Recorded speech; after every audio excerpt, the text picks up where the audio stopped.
Okay, welcome back to another episode of Ham Radio on the Go. And today we're not on the go. We're in front of the Yaesu 857D. We're in the shack.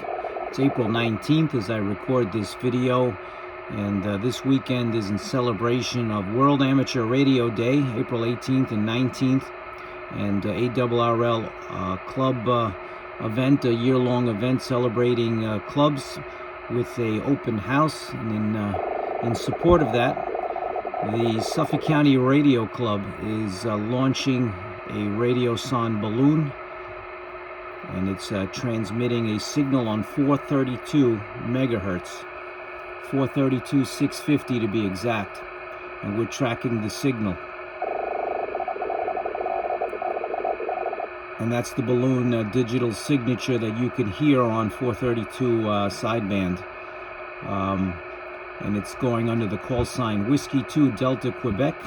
You could follow it on radiosonde website, and you can also download the telemetry with the proper equipment.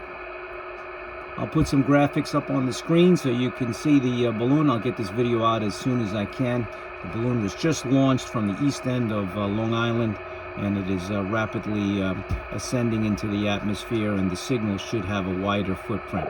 Comment below, like and subscribe to Ham Radio on the Go. Thanks for watching, everyone, and 7-3.